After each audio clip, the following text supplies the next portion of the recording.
Hello everyone, मैं doctor Rajni Singh लेकर आई हूँ आपके लिए अगेन एक और नई वीडियो, क्योंकि कुछ बच्चों की डिमांड आ रही थी कि मैम प्लीज़ बीए ऑनर्स के बच्चों के लिए अलग से सिलेबस बनाया जाए। तो मैं एक नए सिलेबस के साथ नई वीडियो के साथ आपके सामने आई हूँ। So welcome back to my channel. आज हम डिस्कस करेंगे बीए ऑनर्स पॉलिटिकल साइंस के जो फर्स्ट सेमेस्टर के बच्चे हैं उनके सिलेबस के बारे में। तो देखिए, सिलेबस में आपके कुछ नहीं है, कुछ यूनिट दी गई हैं और उन यूनिट के अंदर कुछ सब यूनिट हैं। आपको उन सब यूनिट के अंदर ही आपको पढ़ना है। तो पहली यूनिट की जब हम बात करते हैं, यहाँ पे पहली यूनिट आप देख पा रहे हैं, तो पहली यूनिट में बात करते हैं व्हाट इज़ पॉलिटिक्स। इसके अंदर हमें क्या पॉलिटिक्स क्या है और उसके बाद थ्योराइजिंग द पॉलिटिकल, और पॉलिटिकल को थ्योराइज करना है। मैंने अभी कल जो मैंने आपको वीडियो शेयर की थी व्हाट इज़ पॉलिटिकल थ्योरी, उसके ऊपर मैंने बताया था। आने वाली वीडियो में मैं आपको पॉलिटिक्स और पॉलिटिकल के अंदर डिफरेंस भी बताऊंगी, ठीक है।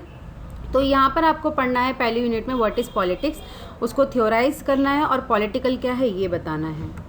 दूसरी यूनिट की बात करें तो जो दूसरी यूनिट है वो बात करती है अप्रोचेस की। यहाँ पर हमें अप्रोचेस को पढ़ना है, मतलब कि उपागम को पढ़ना है।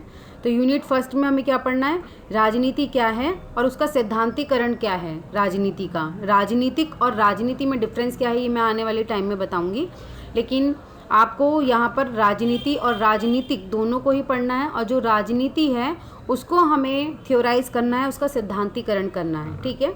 दूसरी यूनिट में अप्रोचेज है, मतलब कि उपागम। यहाँ उपागम के बारे में बात की जाएगी। तो हमें कौन कौन से उपागम पढ़ना है। पहला है नॉर्मेटिव।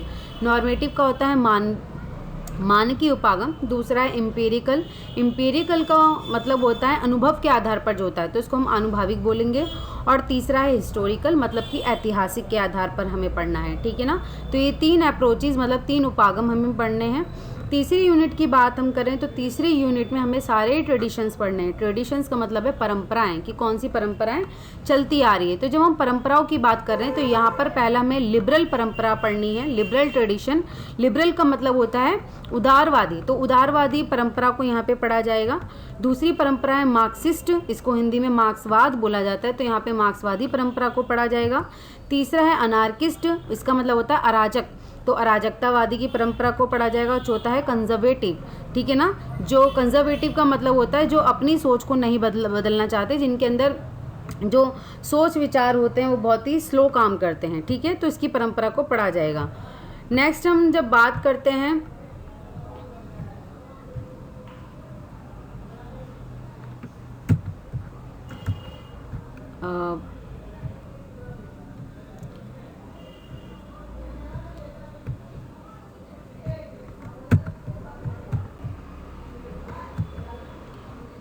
नेक्स्ट हम बात करेंगे क्रिटिकल पर्सपेक्टिव की। जो चौथी यूनिट है आपकी वो है क्रिटिकल पर्सपेक्टिव। क्रिटिकल पर्सपेक्टिव का मतलब होता है आलोचनात्मक परिप्रेक्ष्य।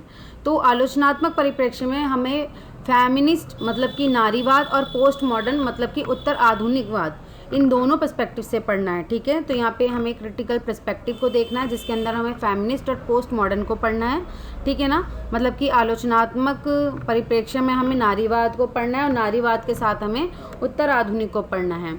उसके बाद चौथी यूनिट की हम बात करें तो चौथी यूनिट में यहाँ पे कम्युनिटी को लेकर बात की गई है कि हमें कम्युनिटी को पढ़ना है।